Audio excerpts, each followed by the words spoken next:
আসসালামু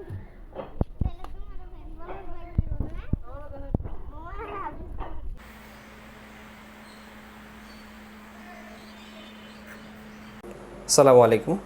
আজকে বিশ্ব মেয়ে দিবস এবং জাতীয় ভাষা পাল্টানো দিবস। আসলে ভাষা পাল্টানো দিবস বলার কারণ এটাই, 1 তারিখ আসলেই শহরাঞ্চলে ভাষা পাল্টানোর ধুম পড়ে যায়। আর এই ভাষা পাল্টানোর জন্য আসলে ভাড়াটিয়ারাও যতটা দায়ী, তার থেকে বেশি দায়ী হচ্ছে বাড়িওয়ালারা। কারণ তারা বাসার ভাড়াটা প্রপারলি নিচ্ছে, কিন্তু যে সার্ভিস প্রোভাইড করা উচিত সেটা আসলে করছে না। এবং বছর শেষে তারা কোনো কারণ ছাড়াই বাসার ভাড়াটা বাড়িয়ে দিচ্ছে এবং ভাড়াটিয়াদের বাসা চেঞ্জ করতে হচ্ছে। এই তো আমি আজকেই বাসা চেঞ্জ করে নতুন বাসায় উঠছি। তো বাসা চেঞ্জ করা ভাই আসলে কতটা প্যারাদায়ক, কতটা কষ্টের কাজ, কতটা ঝামেলার কাজ, আসলে যারা বাসা পরিবর্তন করেন প্রতিনিয়ত তারা জানবেন, ভাড়াটিয়া যারা আছেন তারা জানবেন। খুবই বিরক্তিকর কাজ ভাই।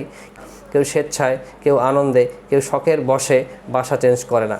কতটা ঝামেলায় পড়ে, কতটা আসলে নিরুপায় হয়ে মানুষ বাসা চেঞ্জ করে। আপনার বন্ধুবান্ধব, পরিবার, আত্মীয় স্বজনের মধ্যে ভাড়াটিয়া, মানে আপনি যদি বাড়িওয়ালা হয়ে থাকেন তাহলে ভাড়াটিয়া টাইপ যারা আছে তাদের সাথে আপনি আলাপ আলোচনা করে কথাবার্তা বলে দেখতে পারেন তারা আসলে কতটা নিরুপায় হয়ে, কতটা বিরক্ত হয়ে বাসা পরিবর্তন করে।